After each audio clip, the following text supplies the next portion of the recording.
Okay? So you just said another land, so the brother just went into that scripture. Yeah, right. So now let's go into Genesis 49.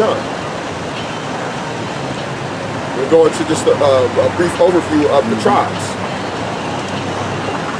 We don't want to go too much into the history. You know, as far as the Northern Kingdom, you can look that up, Google it. You can even Google it. It'll go into the Assyrian captivity of the Northern Kingdom. You know, around 722 BC or so, around the 8th century BC, after the split between Jeroboam and Rehoboam of the Northern and Southern Kingdom. This is Genesis chapter 49, verse 1. And Jacob called unto his sons and said, gather yourselves together, that I may tell you that which shall befall you in the last days. Yeah, gather yourselves together that I may tell you what shall befall you in the last days. So when is the last days? We are in the last days. All right, so now we're going to go into, really the last days is really, if you really want to look at it from the time stamp, is really when Esau came into power, really after the Renaissance. Because a lot of these different scriptures and prophecies, you can see that they actually match certain people on this side as far as the prophecies concerning these different tribes. So keep going. Gather yourselves together and hear, ye sons of Jacob, and hearken unto Israel your father. Reuben, thou art my firstborn, my might, and the beginning of my strength, the excellency of dignity, and the excellency of power. Yeah. Unstable as water, thou shalt not excel, because thou wentest up to thy father's bed, then defilest thou it. He went up to my couch. Yeah. Simeon. Yeah, we can stop there. Now, concerning Reuben are the so-called Seminole Indians. Now, for all those people that are teaching actually against that the Northern Kingdom is the Northern Kingdom, now you're actually going to have to try and find a way to identify your own tribes that you say are not them. That's really, see, that's where the whole thing is. You want to push the ball towards the prophecies concerning your own people, which is actually prophecy that y'all would actually, you would actually have people that would do what they're doing, which we'll get into. Now you actually got to break down who these tribes are. Now, if you're going to go based off of the fact that it came from Ariel and his condition as of right now, you actually don't understand how this thing works, buddy. You understand that the Most High can use a man to get great revelation and cast them away. That's right. And it's shown many times in the scriptures that he could do that to men. That's right. He did that to Saul. At one point, Saul was prophesying with the prophets. Then at one point, the Most High wasn't answering them no more. Yes, does that mean right. that all the stuff that Saul prophesied about or did in the Acts, he didn't do through the power of the Most High, right? That's right. Now you're gonna say all of a sudden he didn't have that. So you gotta understand how this thing works. That the man who soweth and the man who watereth, both of them are not the men that really the Most High gave the increase. That's right. That's right. You're looking at those men and judging that, not the Spirit of the Lord that was on them or whatever that gave them that revelation. And then you got to go precept upon precept, line upon line, to really say whether or not you believe it or not. We're fully persuaded that we believe that this is correct. Right. Okay? Now what you got to do for y'all, you guys that are actually against it, now you got to break down Genesis 49.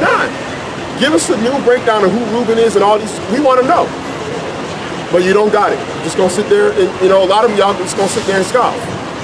And then try and basically do what, you know, what people were going to be prophesied to do, which we'll get into. So now the reason we're not going to break it all down, we're just going to go into a few different tribes. Read that root thing for Reuben again, just the first part of it. Verse 3. Reuben, thou art my firstborn, my might, and the beginning of my strength, the excellency of dignity, and the excellency of power. Unstable as water, thou shalt not excel, because thou wentest up to my father's bed, to thy father's bed, then defiledest thou it. He went up to my couch. The excellency of thy dignity. It's the sword. It tells you about him having that might. Now, when you go into the Seminole Indians, when you go into the history, you realize the Seminole Indians actually never signed a treaty with the U.S. government. They fought all their battles and they were allowed to be independent. It wasn't until later on that they decided to join in with the rest of the other Native American tribes, which a lot of those would be really the tribe of Gad, which we'll get into as well. Okay, and that's something that's historically even Esau writes it in his own books. He says the same thing about the Seminole Indians. They had what was called the Seminole Wars. You have multiple wars, and then some of those culminate with Andrew Jackson, which is the reason why you got a place in Florida called Jacksonville.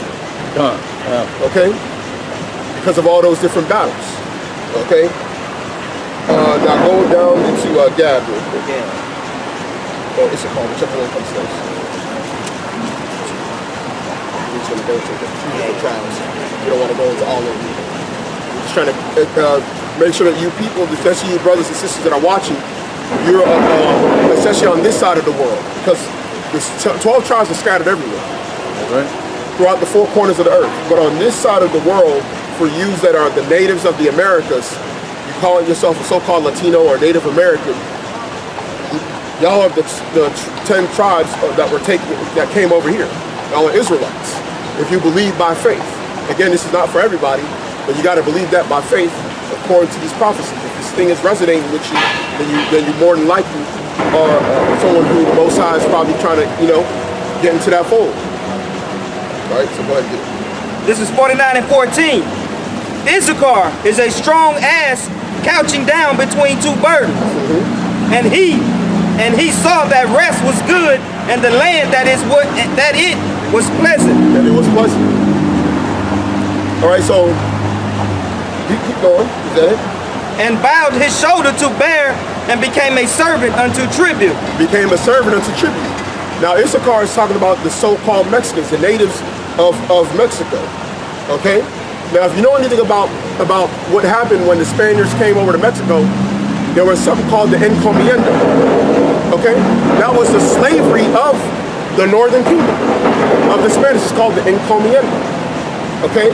Now, when it says that we're given into tribute, meaning that they were made to serve bondage. When you go into they were made to work as slaves. When you go into the word tribute, that is another word, that's a Latin word that goes back, but when you go into the Spanish, the word is trabajo. The word trabajo, it also goes back to the word tribute, which means to be put to work. So that's what happened with Issachar. They were actually put to work. Now the word Issachar in the Hebrew means he is hired. Okay?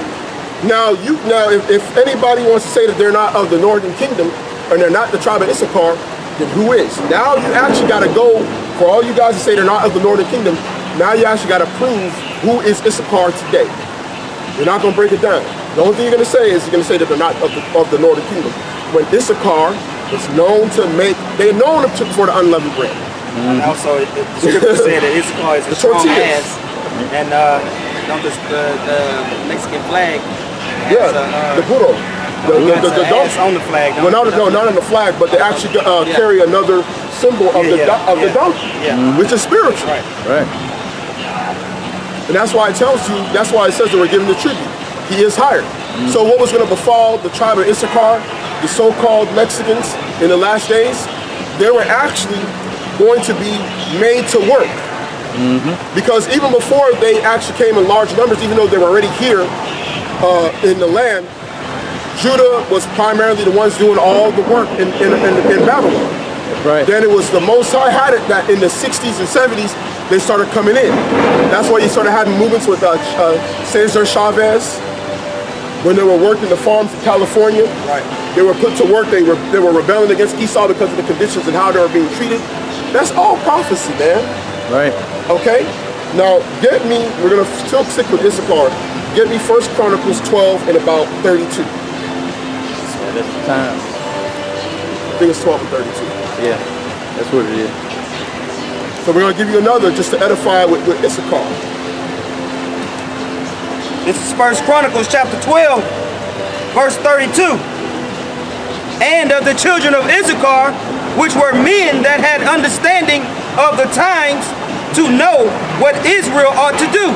Yeah, so of the children of Issachar, they had men that had the understanding of the sign of the times of what Israel ought to do.